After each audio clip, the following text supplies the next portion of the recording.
and welcome to another episode of Nerds Amalgamated. I'm the DJ, and with me today I have the Professor. Hello. So, how's it going, Professor? All right. My escape room that I've been hyping up for the last couple of weeks was a bit of a flop because the night before, I burnt out the SD card on my control board and I was too dumb to keep a backup. You said that the last week, so you didn't fix it since? Yeah, you I did. was just going to say, and you pick on me for being old. Like, seriously. That's a Ronald Reagan moment right there. Hey, at least I don't actually remember Ronald Reagan. No! Not my fault that you're not intelligent enough to have learnt. The guy doing the quips is our panelist Puck. Puck or Buck? Buck. Oh, okay, thanks. I was going to be worried. I thought you might have had somebody else there because it sounded like you were saying Puck. Oh, I think I might have mistakenly said Puck, but yeah, I think I saved that moment. I know you always keep puckering up for a kiss with any man in tight leather pants. Oh, really? I don't know. But men in tight leather pants, but... Like, if Robin Hood Men in Tights had just been Russell Crowe playing every character... Oh my god. Again with the Russell Crowe. Okay. There's a reason why when Russell Crowe comes to Queensland, he has a semi-trailer full of phones with him. Just in case the DJ comes nearby. He's got something to defend himself with. Wow. If Russell Crowe was at Supernova, we'd be buying you a ticket. Oh, thanks, guys. I feel so honored for buying me a ticket, but I'm not sure about the Russell Crowe angle, but okay. Well, I just don't believe in getting in the way of true love. I don't like Russell Crowe. That's not what you didn't say that the other week. All I said. You went on about him. All right. Let's way back in our pilot episode, even. The pilot episode, wasn't that with he was talking about Daniel Day-Lewis with the dreamy eyes? And Russell Crowe. I swear it was Daniel Day-Lewis, but I didn't know it was Russell Crowe. I think you've got them. You went on about Russell Crowe as well another time. Might have been in a meeting or over lunch or something like that. I don't know. Let's get the show on the road, guys. So we've got an interesting show for you today. So we've got Tencent Games talking about their steps in limiting playtime for children, Deadwood the movie, and tractor beams. So, Professor, you've got the You've got the story about the Tencent Games. Yep, Tencent Games is bringing in game time limits using police databases and facial recognition to stop kids from playing too many games. Wow. Yeah, I can see that working really well. How long before people were buying like silicone masks so that they can disguise themselves and fool the facial scanner?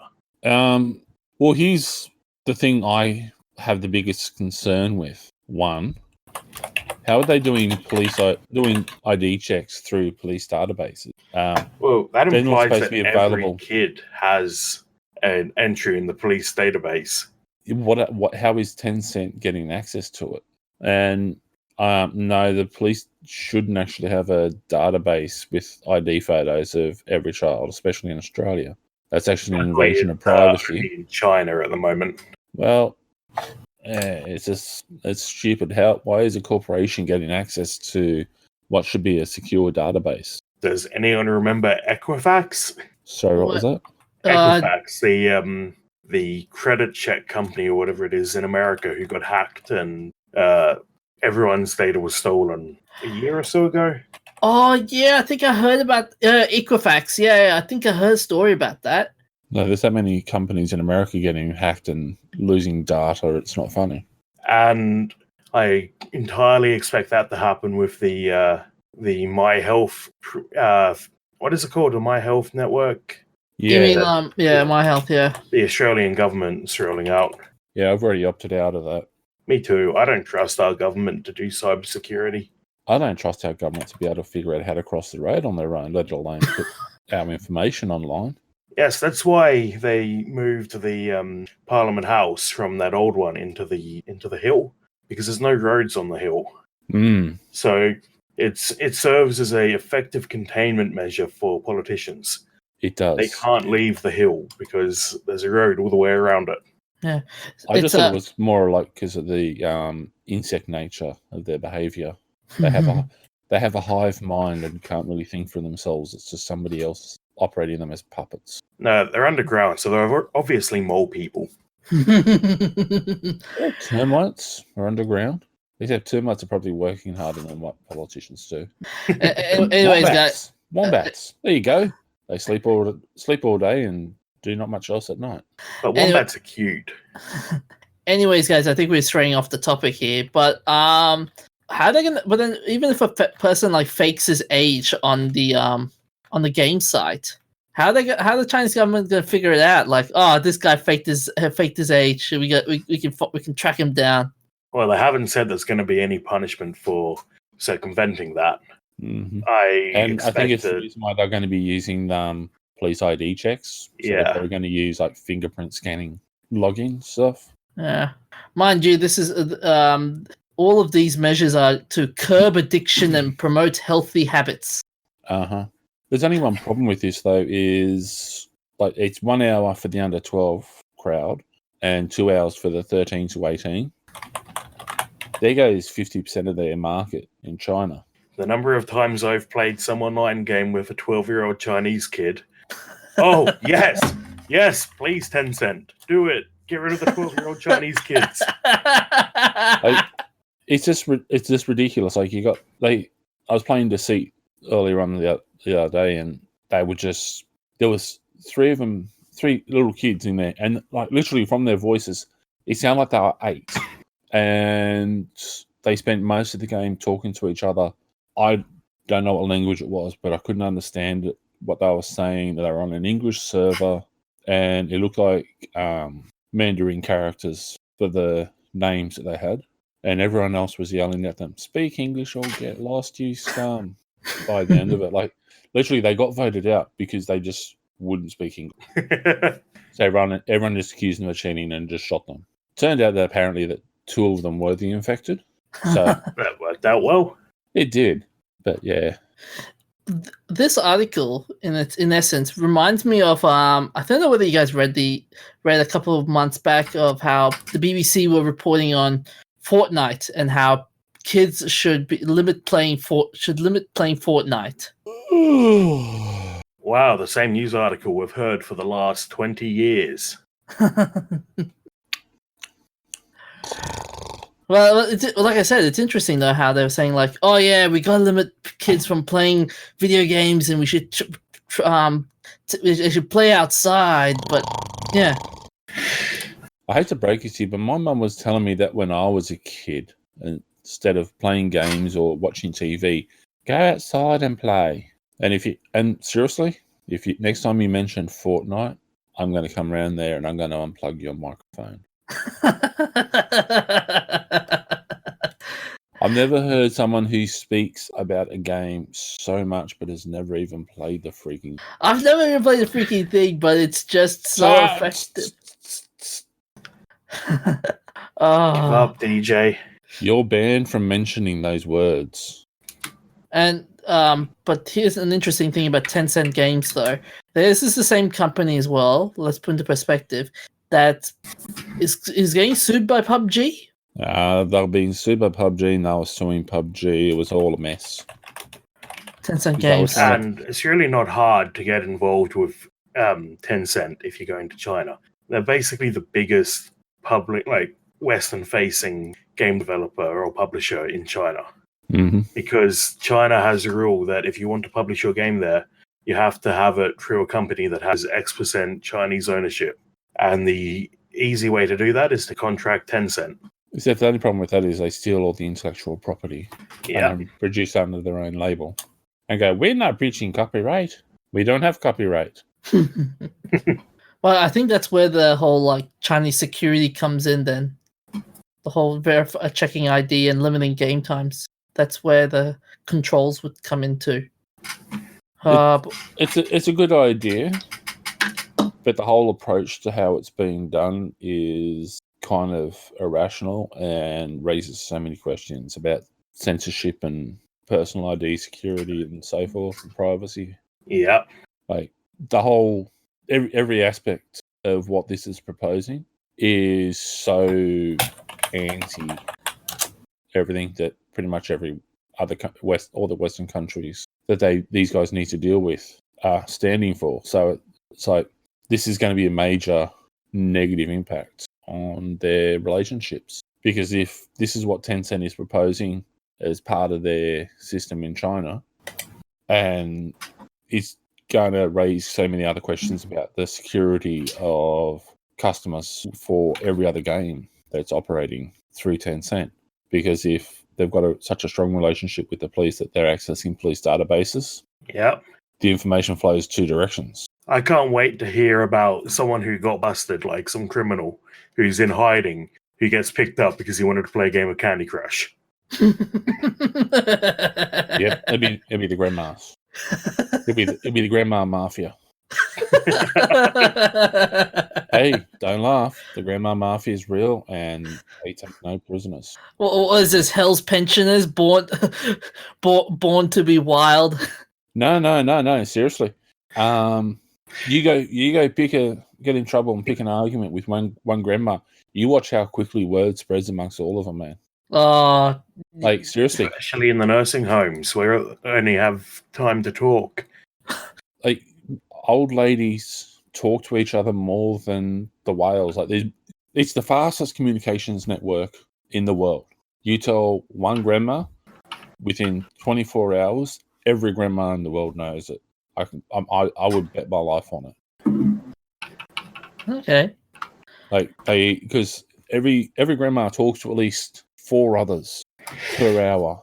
Like you watch them when they're in the shops, man. Like they talk to each other. It's almost like telepathic, even. Like, And they don't even do it in English. If you want to know that, check out the subreddit. Check out Old People Facebook on Reddit. Oh my God! Is there? Yes. For our listeners, we'll post this link on the show notes so you can have a marvel at it. But yeah, still trying to learn the language. I have no idea what's going on there, and it looks like I've actually got the name of it wrong, so I'll work that out. Oh, by the way, guys, it was it's not technically PUBG didn't file a lawsuit against Tencent Games. It was Epic Games in Korea, who, interestingly, 40% of that company is owned by Tencent Holdings. So technically, it's owned by them, but it's not owned by them. So really, so it is them, but it's not them. It is them, Yeah. but it's not them. Yeah, but I'm interested to see how There we they've. go. Oh. It's Old People Facebook. Hey, I am I in there? No. Oh my! Some of the things the DJ says would fit there better than the things you say. Thank you. Really? I'm still Really? young and hip. Woohoo! Just don't break that hip. I'm sure Bucky there drinks goes his the milk, humour. has his calcium. And we were having so much fun. But could you see this happen in a Western country like America, or Australia, or England? Could you see the steps? No. No. I could see companies putting in a time limit feature, but it wouldn't be linked to police databases or anything. It would just be linked to your account. So if you want to play XX420 Blaze at XX on, like, you want to log into that account and play COD, I reckon there will probably be a feature where your parents can put in no games between this hour and this hour. But Well, it's already not going to be linked to John Smith, who lives at number 10. Well, they already have features like that with parental controls for the TV and PlayStation and Xbox and all that. Yeah. So, yeah, literally, there's all that sort of stuff. As for with the police like network stuff, I'm just going to try and find it. There was a Victorian minister who threatened to sue the federal government for breach of privacy with all that when they were talking about storing metadata, and they were bringing in all the bits and pieces for that when they about 6 or 7 years ago now. He actually, I think it was the Attorney General or something. Even they had federal politicians had their parliamentary stuff happening, and he was one of the people who had to appear before it to address it, and he threatened to sue them because it was unconstitutional and an invasion of privacy for storing metadata. So just because of the simple fact that we got such angst between the different political parties and the different levels of government, anyone trying to bring in something like this would face massive repercussions and massive backlash. Like there was a proposal for an ID card in Australia back in the mid to late 80s, and there was such a massive uprising, and it was going to be like it would be an ID card, and you'd have to be fingerprinted and DNA tested as part of it, and all that sort of stuff. And that went, there was a massive protest against that. So Okay. As there should be. But yeah, so final thoughts. So, Buck, you've got your final thoughts is basically it won't happen in Australia because it will just be a. It's not going to happen in almost any Western country at the moment is not likely to have it happen because Too much red tape. Well, it's not the red tape. It's just it's fundamentally against privacy, and it's just when we don't operate that way. Like the American federal government stores all your data, but they don't like to share it out. Okay. Like I know the NSA is listening to this and Hello. listening out for us making threats about whatever, but yeah, like honestly, it's just totally alien to how we operate.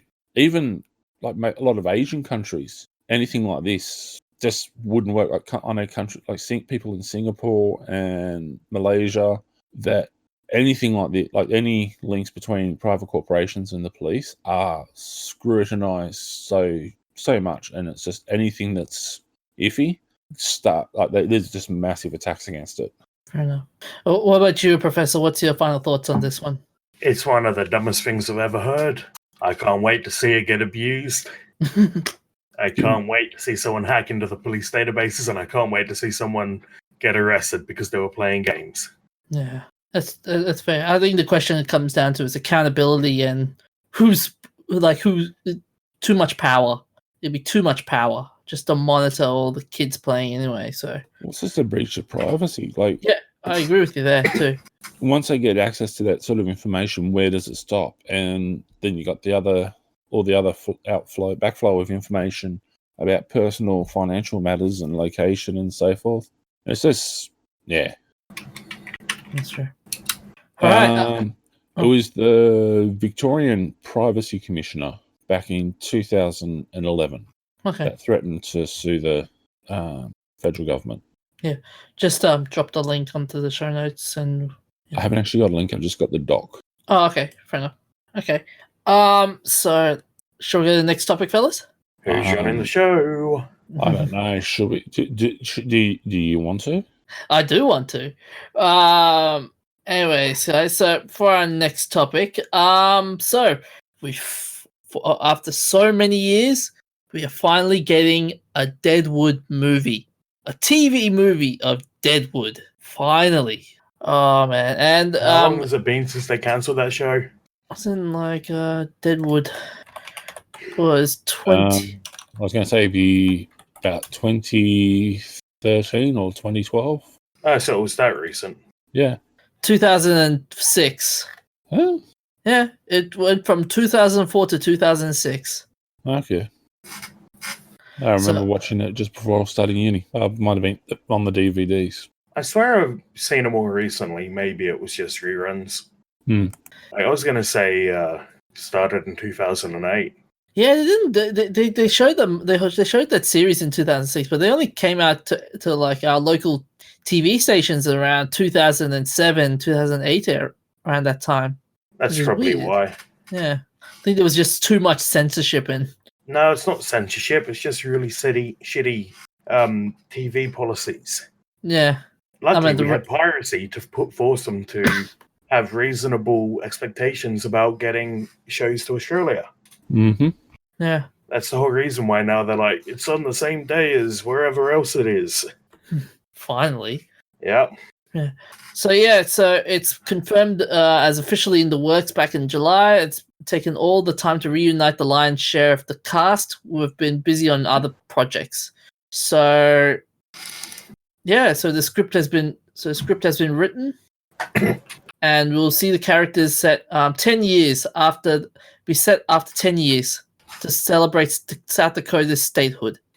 And speaking of westerns that they should bring back, I'm sure you know what I'm going to say. No. Firefly. That's not a western. That's a sci-fi. It's a sci-fi western. It's a western, but they're on a spaceship. That's legitimately what it is. It's a western on a whole better level. It's better than a western. Because in western movies, how many wests do you have? You have one west. But in Firefly, how many planets are there? And all of those planets have a west. And they have spaceships. I swear by my pretty bonnet, if you stuff this up, I will end you. I'm just saying, man. Like I've like, as much as I like Firefly, I just like Deadwood a lot more because it's. Where's the ban button? You like because it's got nudity, don't you? Pervert. No, it's more the high noon shootouts and the guns. There were high noon shootouts in Firefly. I don't remember any high noon shootouts in Deadwood. Wait, I swear there was. Huh. There was lots of fights. Yeah. And plus, it's Ian McShane. What can I say? It's Ian McShane. No, we can't use his lines from Deadwood on here. We might get in trouble. Yeah, Zane will come and tell us to cut it down. But what do you guys think? Zane. So, but what do you guys think, though? A TV movie of Deadwood after all these years? I don't want a TV movie. I want a proper movie that's on at the cinemas. I want Ian McShane up there in all his glory telling us all the lines that everyone who's watched it knows that I want to say. Yeah, TV movies are just a bit of a cop-out. Yeah, but if you look at it nowadays, like Netflix are doing all these TV movies these days, and they're doing very well. Like, what was the last TV movie? Bright, with Will Smith involved. And that went really well. People were criticizing that harder than Rotten Tomatoes could. Yeah, the critics were harsh on it, but the audiences were just saying, like, yeah, it's a good movie. Yeah. You're the only person I've heard saying something positive about it. Well, I haven't, like, full disclosure, I haven't seen the movie in its entirety. I've only seen the trailers for it, and I thought it looked cool with Will Smith in it. So, and there we have the trifecta. Jesus Christ! No, he wasn't in it. But the point I'm trying to make is that you've got Netflix doing TV movies and release, and maybe in the future they could come into the Academy Awards as a proper avenue, like Best TV Movie Awards. Don't they already have that? They've got so many awards that happen for the Academy Awards that aren't actually televised. It's literally like 3 or 4 days of awards. Yeah. Like they have an award for the special effects stuntman and like all these different bits and pieces that don't appear in the major telecast. Because then it would take, as you said, 4 days, and people would die of boredom by the end of it. Kind of like we do already, just with the television stuff that's already showing up. Yeah, but then there was an ad break on last night. I had enough time to go to work and come home and still get the end of the show. Sounds like days of our lives. When my mum was in hospital giving birth to my oldest brother, there was a lady who was going into the next room. She went back 18 months later to have my other brother. And apparently the lady was just coming back. And still watching Days of Our Lives? No, this was in Days of Our Lives. Oh, right. Still not as long running as that British show, though. The one that's got, like, 20 seasons of radio show, and then it's still running as a TV show. You mean Coronation Street? No, it's not Coronation Street. It's one of the other ones. And don't knock Coronation Street. You get all kinds of crazy people coming out of the woodworks with Coronation Street. But but I think we're diverting off from the topic here. But what's interesting is how after this announcement, a lot of other TV series are announcing their TV movies as well. Like we had recently Breaking Bad that announced today. They're gonna do a movie of their own.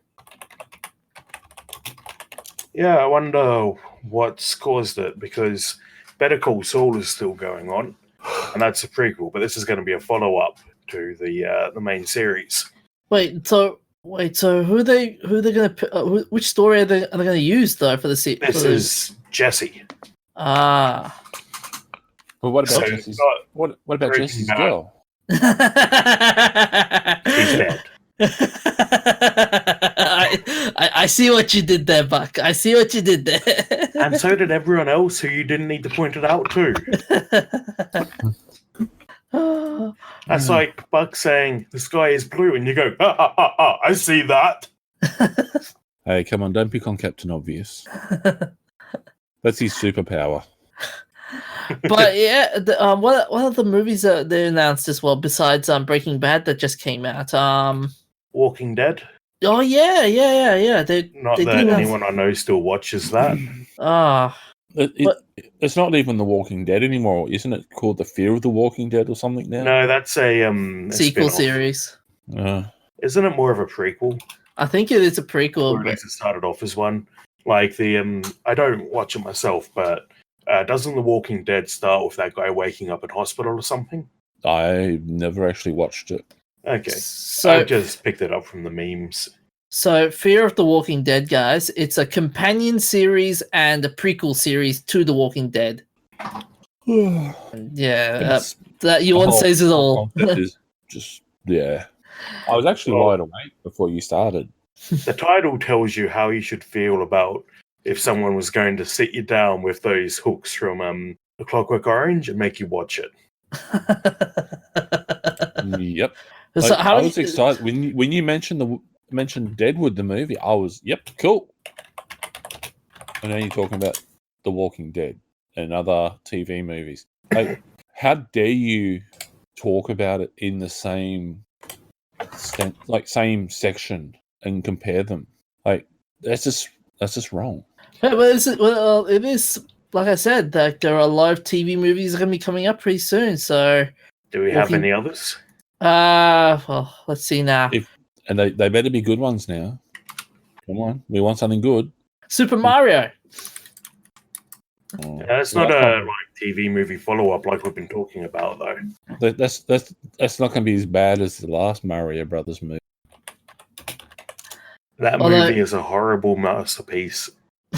I reckon that was how Justin Bieber was created.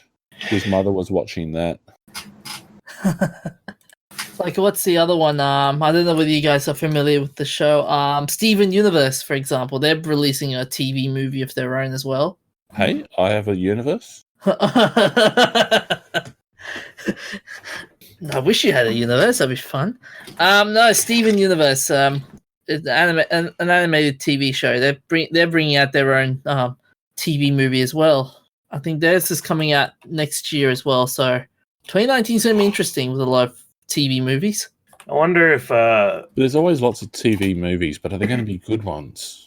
Well, I wonder if there's a reason there's so many TV movies. Like regular movies not holding up, like profitable anymore. I don't know. Star Wars and all that'll be making money at the box office and causing so much controversy. Well, butthurt fanboys have to be butthurt fanboys about something. Well, there is the Marvel movies.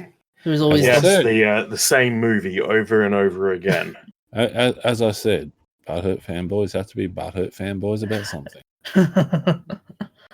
Like, seriously, anyway, get out of here, you hippie. Get. Marvel's approach to movies is let's just make as many as we can to make as much money as we can before people realize how stupid and redundant most of they kill characters off to bring them back. So even though they killed half the universe in the last movie, everyone will be back in the next one. Yeah. Yeah, they're not brave enough to actually finish the job. They don't have any follow through. But I did find out just now, looking for other TV movies that are coming out soon. Guillermo del Toro's Pinocchio. We spoke about this. 2021. Yeah, we spoke about this. Did we have the date in it? No. Nah. Well, now they've picked the date 2021. And well done on the pronunciation, by the way. Better than the DJ during rehearsal. Yes. But with the whole TV movies, the reason why my theory is because just for cost. It's just for cost reasons. Like the budgets for like a proper movie is nowadays like very high just to make like a standard cinematic movie, and TV movies are pretty cheap. Well, it's still going to be about the same cost. You still got to pay the actors and have all the bits and pieces and the studios and editing and so forth. It's just been released in a different format. Yeah, and plus, as we were saying about Netflix, like people would rather. You're the only one who's mentioned Netflix. I know. I mentioned Netflix. Don't blame us for Netflix. No, the point I'm trying to make here is that Netflix is a hero. They gave us Stranger Things. That overrides any negative behavior they could possibly have. Well, I don't know. They're enabling DJ. No, I'm saying that. I'm just saying that Netflix is a good thing. I'm saying that Netflix is a good thing, even though it's gonna potentially ruin the movie industry, but it's the next way forward. It might not ruin it. It might actually make them start operating at a more effective manner. They're already producing more content that's actually interesting to watch. Hey, that's what we need. Netflix could actually pick up Firefly and run it. Although then they'd cancel it after 2 seasons, like everything they've been doing recently. Oh yeah. Yeah, but hey, if they give us another 2 seasons, that's already 200% more than what the original people did. Scumbags cancel it after 1 season. If it's a follow-up to Serenity, it's not like they need to get all the actors back. No, we only need to get a few of them. Not that they could get Ron Glass back if they tried.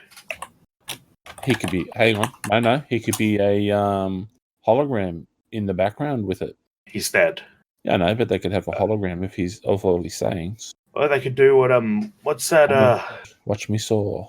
Was it John Hurt in the Star Wars movie? No, John Hurt wasn't even in a Star Wars movie. No, it's that other British actor. Peter Cushing. I was like, I know he's played the Doctor. Oh, yeah. FBI Peter Cushing back into Rogue One. Yep. I know what you're talking about. They did the same with the first real major use of where they did something like that was with Bruce Lee's son, Brandon. Oh yeah, with the Crow. When he died on set during the filming of the movie, they finished it off using CGI and doubles. Hey, deep fakes.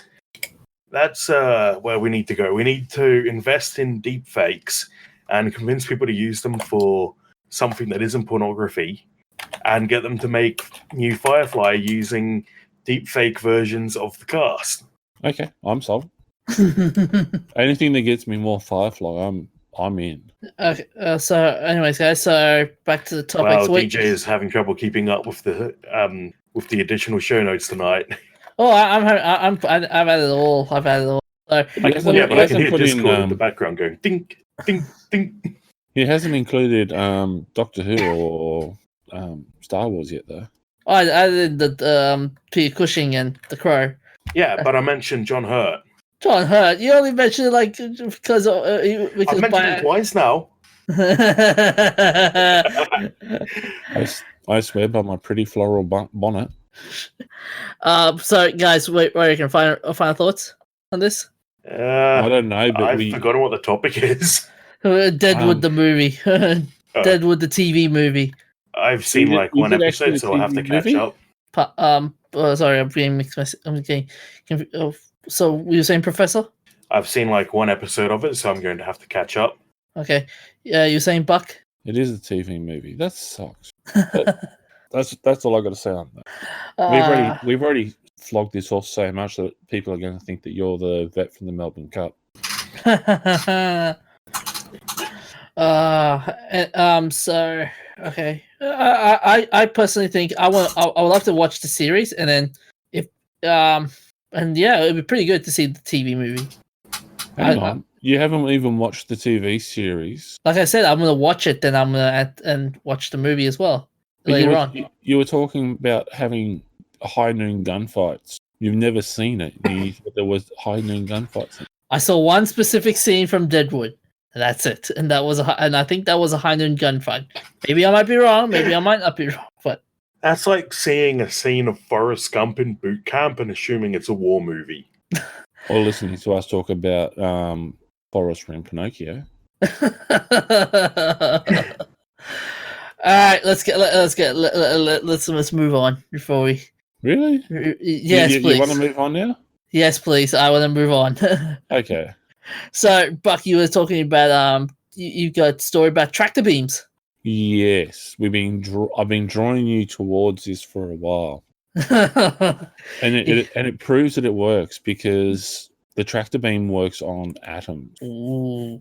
Only got to do that another several billion times, and we can tractor beam a person. Well, that's it. But this is only just the initial startup. Like someone's actually got it happening. Unlike in the movies, he's not using a blue or green laser beam.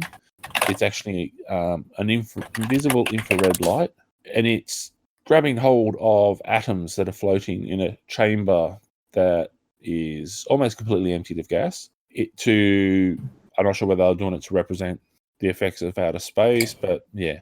And probably gets rid of the interference. Well, yeah, it's a controlled environment. But it sucks the atoms into the interior of an optical fiber so that they can be held for longer periods of time and other experiments can be conducted. So, yeah, quite an interesting development in how they're operating certain things. And it was originally the whole process. I've just got to try and find where it said here. I want to make sure I give them the credit for what they were wanting to do. They were looking at storing or operating the atoms in sequence, I think it was. It was intended to use the stored atoms as elements of a quantum memory. So that'd be another 3 hours of episode if we got into discussing that and explaining it. Yeah. But at the moment, they're using a beam, and they're intending for the next stage is to operate using a cone of light. So quite an interesting development. And next thing we can expect is force fields. We've got lasers, we've got tractor beams. Now we need a force fields. That will be fun. That's going to be pretty cool. Oh, I'm sure you could repurpose the tractor beams into a force field. Well, that's just load them up and fire the stuff back at it. Well, there's actually suggestions of using magnetic force, like magnetic fields, to create a force barrier against certain environments. So a combination of magnetic resonance and atom manipulation would actually be able to provide a pretty solid barrier. This is so sci-fi. I like it. I geek out on this, I know, but yeah, the whole concept of what this represents is literally like the stuff of my childhood, watching Star Trek and Star Wars and all the other different sci-fi stuff I used to watch as a kid. This is coming to life. This is the stuff of comic books that I was reading when I was 7 years of age. Like mobile phones as they are today are basically the stuff that was in a comic book when I was a kid. So having smartwatches that you can communicate with, and we're now getting tractor beams. We've got laser communications. So yeah. Now we need to work. With SpaceX, we're starting to get little spaceships we can fly around. Mm-hmm. And we've got drones that are like unmanned drones that are navigating the environment. Seriously, when personal spaceships are a thing, they're all going to be named like Serenity or Millennium Falcon, or people have no originality. No, I reckon Or they'll use crappy names like the Hope or Unity or some cringy worthy name just to make like, oh, that's we only want if you name it. Oh no! I know you will name it Buck. You see, the trick is If I to name it, it'd be named Shiny. Shiny, No, Shiny, not the Shiny, just Shiny. shiny. the trick is to name it after you. Then you can pick up all the girls. You go up to the girl and you say, "There you go. I named the spaceship after you." There you go. See, bit of originality. And you can't call it Bodie McBoatface. Because if you do, I'll shoot you out of the sky. face. Like honestly, when personal spaceships become a thing, I'm going to find who said that, and I'm going to just take them and dump them somewhere at the back of Neptune. Not far enough. Yeah, but it's far enough away that the body will be frozen solid and nobody will hear them scream. It was done by by the way, the whole Bodie McBoatface thing was an online poll. Yeah, but Yeah, we all know it was the a history of specific voting rights. person. You just want to find the person. That's the problem. Captain Obvious to the rescue. But I want to see them perfect teleportation. Well, they've That's- already got some. They're already doing teleportation of matter, but they can't. They're nowhere near being able to teleport a person because the reconstruction isn't really quite there. And they're That's not a serious. problem. I will build a teleport deassembler and we will throw the DJ into it and we'll just see where he comes out. Okay. Yeah, I'm not cleaning up that mess. Yeah, maybe you might inadvertently open up a portal to hell. Nah, that plot's already been done. But yeah, like the whole the one of the biggest concerns with teleportation is the personality and so forth of a person. How they can't, because it's deconstructing the person and transmitting them electronically to be reconstructed. How are they doing the entire personality and psyche of the individual? See, these are questions you hadn't considered. And then we get stuff like the jaunt. Do you know what the jaunt is, DJ? Not really, but I can look it up. A Stephen King short story. So it's just basically a short excursion. Yes. Read the story. It's not that long. Oh, no, I'm just looking at the dictionary definition, but the jaunt. Oh, okay. We'll post that in the show notes for people. Yeah. But yeah, getting back on topic. The whole with like I've posted a link to the site for the paper which is being published. It's surprising. One of the most amazing parts about this though is the people who have done this are from the University of Adelaide, so it's Australia once again leading the world. Yeah, suck eggs. This is they've got pictures of the device, and it is looking remarkably cool, and also kind of similar to something out of Back to the Future or so many other different sci-fi movies. I'm gonna take over here because the DJs are moving along. Moving along.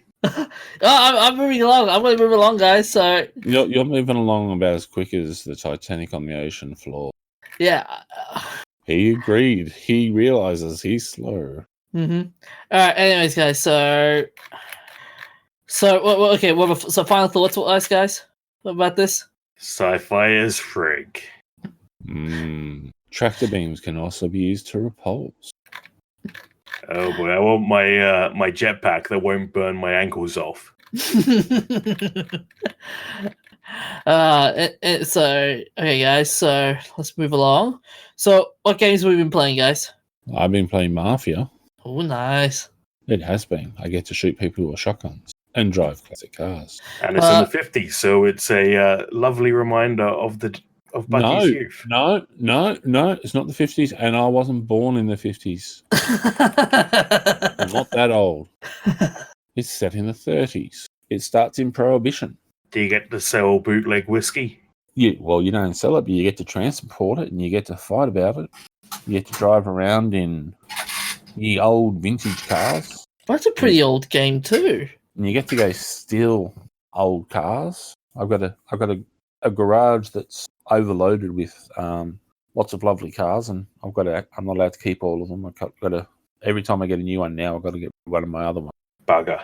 It is. It's a pretty old game too. Like this game came out 16 years ago. Wow, that's pretty long. Yeah. Well, they got Mafia 2 and 3 is Mafia 3 came out. What was it, a year A couple or two of years ago. Yeah. So I'm just going back and replaying the lineup before I play the latest one. Nothing wrong with that. Yeah, No. nothing wrong with that. Revisiting the story and enjoying it all over again before I move on to the next chapter. Mafia 2 is even more fun. You get it. That's the 50s. So yeah. So are you playing story mode for now, or just Yeah. how far along? I've killed off the other crime boss, and I'm actually up to the point now where I'm chasing after stealing a truck to get a load of cigars. So yeah, Prohibition has ended. We've killed off the crime boss that was the opposing family and the crooked politician that was involved with him. So yeah, killed the other mafia boss, other Don. Shooting his plane down with a Tommy gun. Used a sniper rifle to shoot a politician. So yeah, that was fun as well. Is violence the only way to solve your problems? In Mafia, it is, yes. Do you get to speak in do you get? Let me guess. While you're playing the game, you must have like a need to just speak Italian, or like, "Hey, it's my mafia." No. Okay, I know like the mafia would speak in that stereotypical American Italian crossover accent. I'm just imagining them with like the Mario's Pizza Parlor accent. Oh, mamma mia, they have stolen my pizza! With lots of hand waving, of course.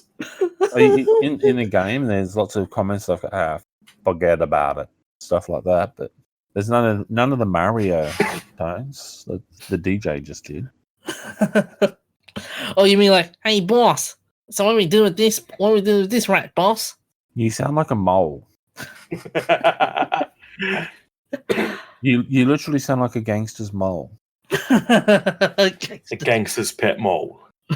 Oh my god! No. A gangster's mole is a gangster whore. Ah. Oh man! So you know when you see the gangster movies and they got the girls there, and they're always talking in a squeaky voice and really strange. Oh, yes. They're called a gangster's mole. And the DJ sounds exactly like it when he starts putting on that accent. Oh, you don't man. you don't wear flapper dresses and No, I don't. I don't. I was just thinking, Not on weekdays, he doesn't. Oh my You could god! cosplay that at Supernova. Oh, let's not go there, Buck. Let's not go there. Yes, No, by we the gotta go to time you hear this, if you have been irrevocably traumatized by the DJ's cosplay, let us know. But we've got to go to Supernova. We've got tickets and all. And we got a booth that we're going to be sitting in. On a Friday, which not many people will be coming to. I know, mate. You just got to get down on Friday. There's lots of people who will be there still. It's Supernova. It gets busy on Supernova is always busy on Saturdays and Sundays. That's the big times. Those are the days you would go like, yes, that's good. But we get to see the stars before they've been traumatized and harassed and ready to throttle someone. Who's coming over on Friday? Us. I think us. Christina Ricci is there on Friday, I think.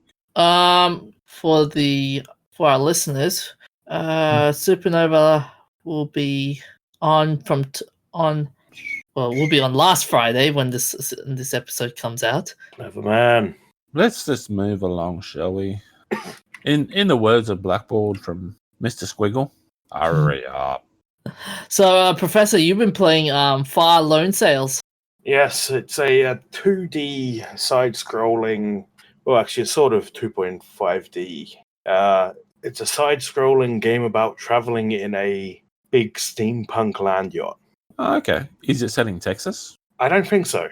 Okay, just think. That's the Lone Star state, not the Lone Sail state. Well, you know, it work, and it's not as ridiculous as some of the things that DJ's been saying tonight.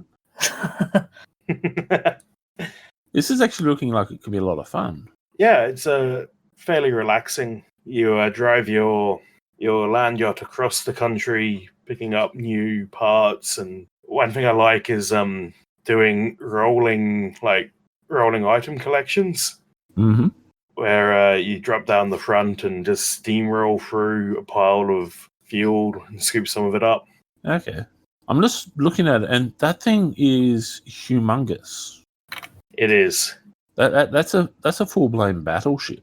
It has lots of little rooms in it, and all of the controls are in different spots, just to make things interesting.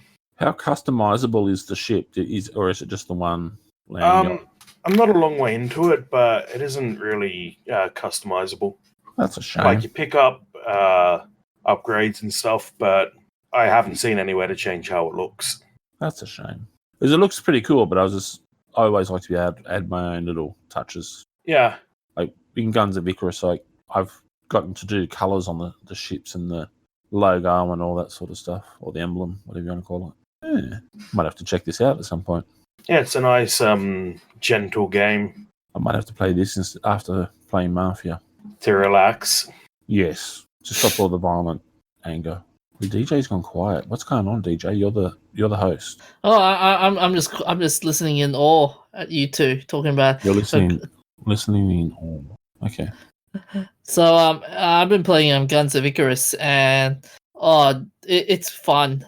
It's just really fun to play. Ever since we had our Saturday night games, it's just been really fun to play with.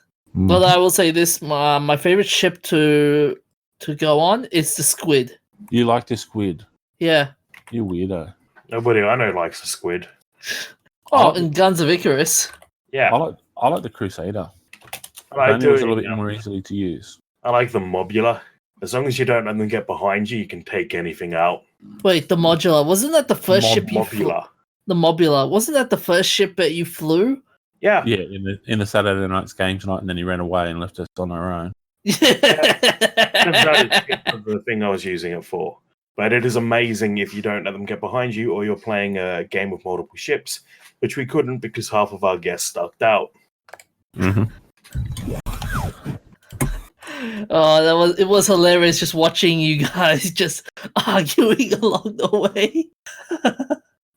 Well, you guys refused to accept my status as the greatest captain. Well, we accepted you as captain. You just weren't really doing anything. Ooh. So we had to have a junta and take control. I won't say mutiny because it wasn't a mutiny. You just ran away. You weren't at the controls. Because I was scared of you mutinying. We can't hurt you in the game. No, but you know where I live. Actually, I don't. I could find out. Especially since I've been playing as the Mafia. We know everybody. Oh man. Anyways, guys, let's move along. So we've got some shout outs for this week. A lot of shout outs. No, we don't. Do we? Yeah, in the form of famous birthdays and events of interest. Oh my god. Well, wonders never cease. Alright, so this is our famous birthdays first. So on the 6th of November 1946, Sally Field, American actress famous for her appearances in Forrest Gump, Gidget, Flying Nun, born in Pasadena, California.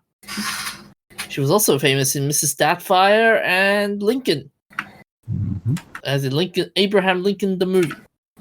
6th of November 1948, Glenn Frey, American rock vocalist, one of the founding members of the Eagles, famous for the song Take It Easy, and Hotel California, and other famous songs. Born in Detroit, Michigan. 6th of November 1988, Emma Stone, American actress who has been the recipient of such accolades. Hang on. 88. 88, what? Yes. Is that 88? Yes, 88. Oh, I was trying to work what ADA was. 88.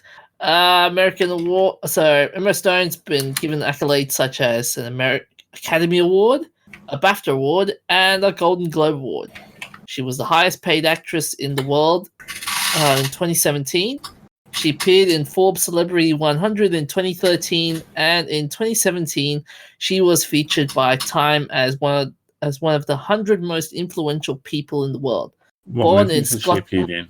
Pun? What movies has she appeared in? La La Land, the Amazing Spider-Man series. This is the Andrew Garfield edition, by the way. She was also in The Help. And Superbad. Oh yes, beautiful movies they were. So she was born in Scottsdale, Arizona. 7th of November 7th of November 1728. Captain James Cook was a British explorer, navigator, cartographer, and captain in the Royal Navy. Sorry, no, he was a lieutenant in the Royal Navy. He was captain of the ship, but his rank was that of lieutenant. This will be a big long debate, but no, it's actually a fact. When if you Google him, James Cook what rank was James Cook when he left England to discover Australia? He was a lieutenant. My dad is a massive fan. He loves a lot of that history, and it's one of those bones of contention that always comes up. He was captain of the ship, but he was Lieutenant James Cook, and that's the reason why the ship he had was not a ship of the line. He was given a rundown, old, beat-up ship because it was cheap enough for him. It suited his purposes for what he wanted, but they didn't cost very much money in the scheme of things.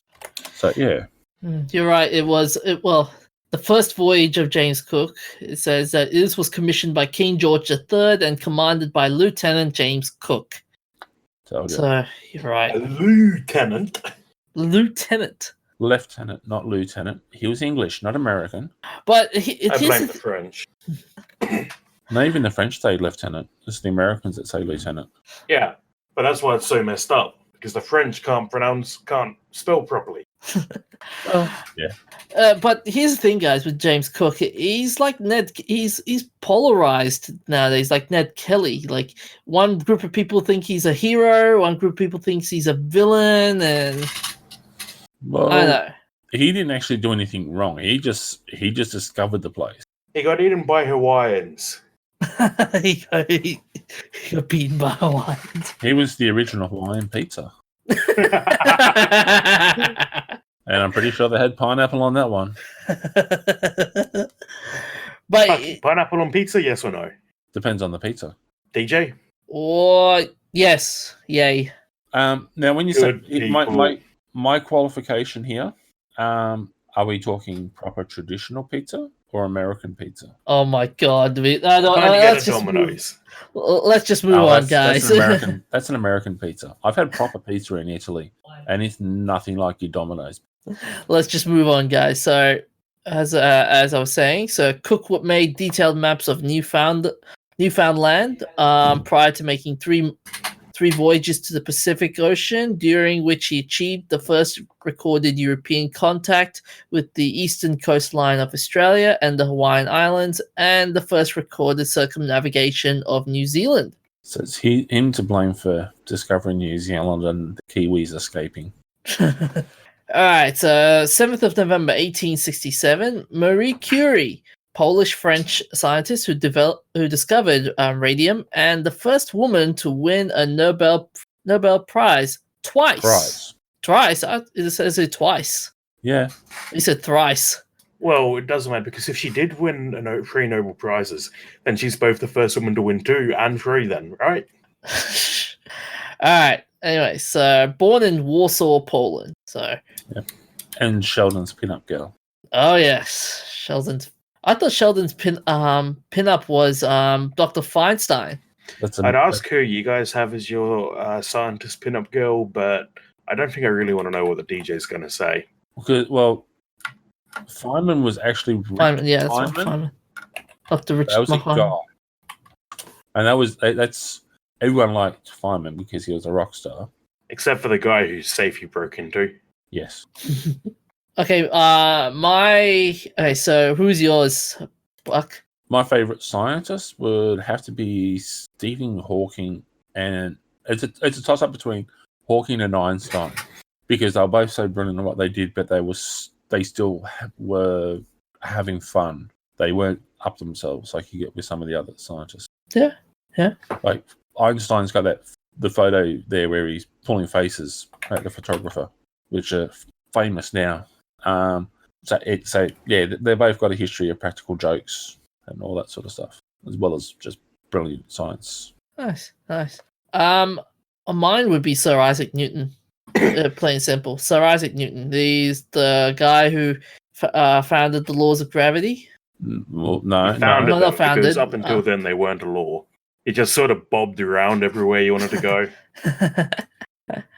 But he formulated the laws of gravity. the theory of the laws of gravity. Which, remember, if you believe evolution isn't real because it's just a theory, so is gravity, so you can just float the F off. Of this flat planet. And we're not actually Australians, according to the flat Earth theories.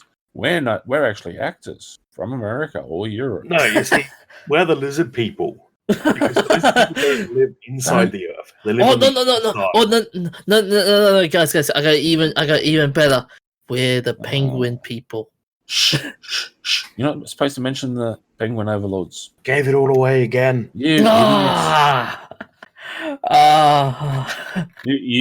up for the next person's birthday. He's going to come and find you. If he can find me, that is. If he can find me, that is. Don't worry, we'll tell him where you live. Sure, he will. Okay, so 8th of November. Hey, you haven't asked me who my favourite scientist is. I was assuming Stephen Hawking, but go right ahead. I'll pick one who you guys haven't mentioned. Margaret Hamilton, who designed the software for the Apollo program. Oh yeah. I was actually kind of expecting that. If we're going inventors, mine would have to be crikey, I just completely forgotten the name. I was thinking of it just a second ago.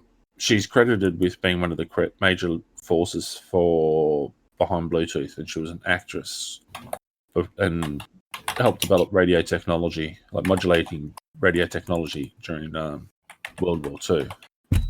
You mean Hedy Lamarr? That's it. Oh yes.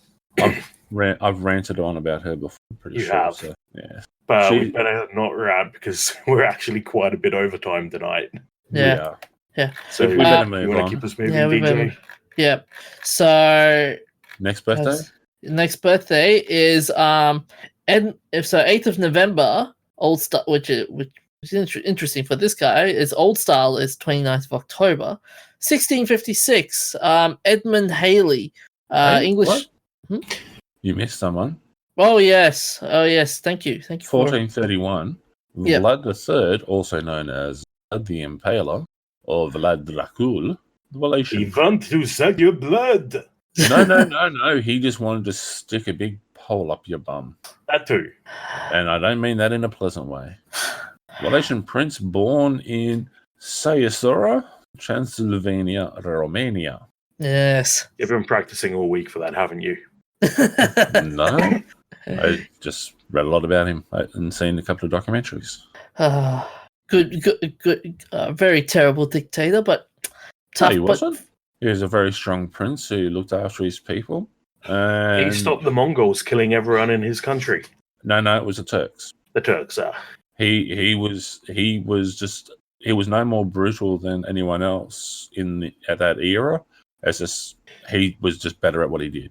His method of scaring the Turks off was to stick a bunch of people on sticks and hang them up in the path of the approaching army. And it was done while they were alive too. Yep. And the sticks are well lubricated, So you just keep sliding. To a Yeah. point, it's lubricated, and then you just stay there. Yeah.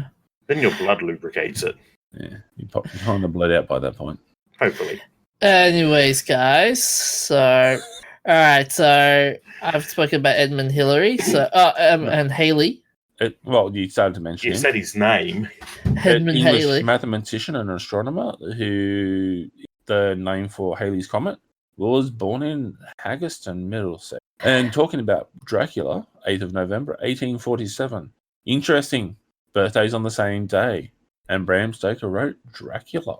Are they though? Because as the DJs noted, Edmund Haley in the old style calendar was born on the 29th of October. So are we using the same calendar for Bram Stoker and Vlad? It's listed as the same date. It's not saying old style. So Yeah. It's just Edmund Haley. I just found it just said like old style for him only. So I don't know what. Research it, but we're out of time. Yeah. Yeah. Interesting point there. Bram Stoker was born on the same day, just a couple of centuries difference to Dracula. Did you ever like this movie? He never made a movie. I've read his book and I thought that was brilliant. Did you guys see? So you guys haven't seen Bram Stoker's Dracula? I've seen the movie, but that's not his movie. That's based on his book. Oh, I thought it basically said his He movie. didn't. Yeah. Well, look Right, at he so was Bram born. Stoker wrote a script for a technology that wouldn't be invented for decades. He was born in 1847, died in 1912. So, just as theatre was starting, As motion pictures are starting to be a pictures were thing. being discovered and going beyond flickering pictures. I don't think he wrote a movie, DJ. Oh, hang on, no. Well, he could be Dracula. It could have been an autobiography. Vlad could be Bram. Ooh. But anyway, so we've got events of interest, guys. So 30th of October 1961, Tsar Bomba was tested over the Tsar. Tsar Bomba. Tested over the Michishika? Bless you. Thank you. Mitsushika. Mitsushika Bay Nuclear Testing Range north of the Arctic Circle over the Novaya Zemlya Archipelago in the Arctic Ocean. The bomb was the most powerful nuclear weapon ever created. It also remains the most powerful explosive ever detonated. And the important thing is, it was 50 megatons. They cut it in, they were going to do 100 megatons, but then they were like, there is no way we can possibly do this safely. Even the 50 megaton version crashed the bomber. Oh, man. But yet the Americans have 300 kiloton bombs that they want to threaten the world. Yep. Oh, 300 kiloton or megatons? Megatons. It's going to be a nice firework when that goes off. And what's the Russians have got one that's even bigger, that it is actually called a world destroyer. Oh, that would be funny if we get a Russian saying that we don't have a Russian destroyer. What are you on about? Or planet killer or world killer? They do actually have a bomb. That's unsettling. Doomsday device. While he finds the While he finds here we go. The RS-28 Sarmat. It's called a super nuke. Also dubbed Satan 2. 2,000 times stronger than the bombs dropped on Hiroshima and Nagasaki. Oh man. Capable of destroying a country the size of France or Texas. I'd ask if you guys want to dig a bunker with me just in case, but I really don't want to be trapped for the rest of my life with the DJ. I'd take my chances with Fallout. I'd move to Mars. So that's one heck of a bomb. But moving along. The good news is we can move to Mars and have androids, and the DJ will get stuck here because he's a special. Yes. Anyways, moving along. 5th of November, 1605. The Gunpowder Plot of 1605. In earlier centuries, often called the Gunpowder Treason. or the Jesuit treason, was a failed assassination attempt against King James I by a group of provincial English Catholics led by Robert Catesby. Yes, remember the 5th of November, the day that a Roman Catholic shill answering to a transvestite in Rome tried to kill the English Parliament, and he failed. Wasn't there a? Isn't this the day that made Guy Fawkes famous? Well, that's who it is. It's Guy Fawkes, and they still burn effigies of him in England. Sometimes I just can't respond. Yeah, I know. Anyways, it is literally Guy. They call it Guy Fawkes Night because Guy Fawkes was the guy who was doing it. No, but then they were saying but then even though he did the whole thing, but wouldn't it be called Robert Catesby Day then? Like he was the guy that's the mastermind behind it. But Guy Fawkes was the one they caught in the basement with the bomb. Barrels of gunpowder under Parliament House, whatever it was. Yeah. Robert Catesby wasn't discovered until much later. He would have faced death at Traitor's Gate. Yeah. Which is where they chain you to the wall and let the high tide drown you slowly. Mm-hmm. Okay, moving along. So, 6th of November 1935, first flight of the Hawker Hurricane, a British single-seat fighter aircraft of the 1930s and 40s that was designed and predominantly built by Hawker Aircraft Limited. For service with the Royal Air Force, it was overshadowed in the public consciousness by the Supermarine Spitfire's role during the Battle of Britain in 1940, but the Hurricane actually inflicted 60% of the losses sustained by the Luftwaffe in the engagement, and it went on to fight in all the major theaters of the Second World War. It started as a single-seater, but they modified it to have a second seat for a gunner in the back, or a second seat in the back, predominantly for a gunner, but also for spy flight. So, because it was a lot heavier aircraft, but it had a lot more range and a lot more speed. So, yeah, that was the first spy plane that was designated as a spy plane as well. Nice.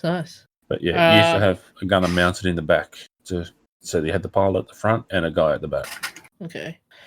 All right. 7th of November, 1861, the first Melbourne Cup, Australia's most well-known annual thoroughbred horse race. It is a 3,200-metre race conducted by the Victoria Racing Club on the Flemington Racecourse in Melbourne, Victoria, as part of the Melbourne Spring Racing Carnival. It is the richest 2-mile handicap in the world and one of the richest turf races. The event starts at 3 p.m. on the first Tuesday in November, and it is known locally as the race that stops a nation. Or as I like to say, the drinking contest that stops a nation. No, because that's every sporting event. Pretty much. Do you guys win any money for this year's Melbourne? Nope. No. Nothing? I actually don't like the horse racing, especially, and this year they had to put a horse down, so... They've done that last year as well. Yeah. I want them to shoot the jockeys. I reckon they should have a race with the jockeys where someone runs on behind them, whipping them. I don't care how fast you're part of Greenpeace, Bucky? I'm not part of Greenpeace. I just don't like seeing animals being abused and mistreated. And yeah, there's so many stories you hear coming out of the racing industry about different things they get up to where they mistreat the horses. The horses are more intelligent than the people riding them. Yeah. And I don't care how fast those little blighters can run. I'll keep up with them with a whip and make them run faster. You've got the advantage of having longer legs. Yeah, but I'm also pretty fat and unfit. But yeah, I'll keep up with them for that. We can work on that. We'll have an intensive training program to prepare you for jockey hunting. Hey, that's a sport I could get involved in. That actually reminds me of an episode of The Goodies. The most dangerous game, but only if you insult them about their height. Although this year's Melbourne Cup was also interesting in terms of the first British trained horse to win the Melbourne Cup this year. Owned by Sheik. It's been 20 or 30 years that he's been trying to win the Melbourne Cup as well. Yeah. Yes. I liked watching the horses run. I just don't like the whipping. Yeah, they never. It's never a pleasant sight when they do the whips, when they whip the horses into gear. To give you guys some context, my dad used to be a drover, and my mum loves Clydesdales. So I've grown up with horses around me. So I generally prefer horses to most people. Anyways, so our last historical event of interest would be 7th of November 1908. Butch Cassidy and the Sundance Kid was supposedly killed in a shootout with police in San Vicente, Bolivia. The exact circumstances of their fate continues to be disputed. And man, that was a interesting ending to it. What, getting killed in an overwhelming fight with the army? No, as in their fate is yet still being disputed. Of course, because they snuck away with JFK and Harold Holt to go and hang out with Elvis. Shout out for the other TNC podcast, Elvis Lives. Buck, you got anything? About what? Butch Cassidy, Sundance Kid? There's a lot of conjecture about how much of it was fact and how much of it was fiction. Most of it was fiction. Maybe they found only part of it that could be classified as being a fact was there was someone who was known by the name of, had the alias of Butch Cassidy. Maybe they found Dracula. Maybe they met Dracula, and he's living and they're living amongst us as vampires. If you say so. Anyways, guys, that's it for another episode of Nerds Amalgamated. You can visit us at the That's Not Canon Productions website and listen to our old podcast episodes. Feel free to leave a comment and maybe you can buy yourself some cool Nerds Amalgamated merchandise. You can email us your feedback at our email address at nerdsamalgamated@gmail.com. Find us on Facebook. We also have our Twitter, which is @namalgamated.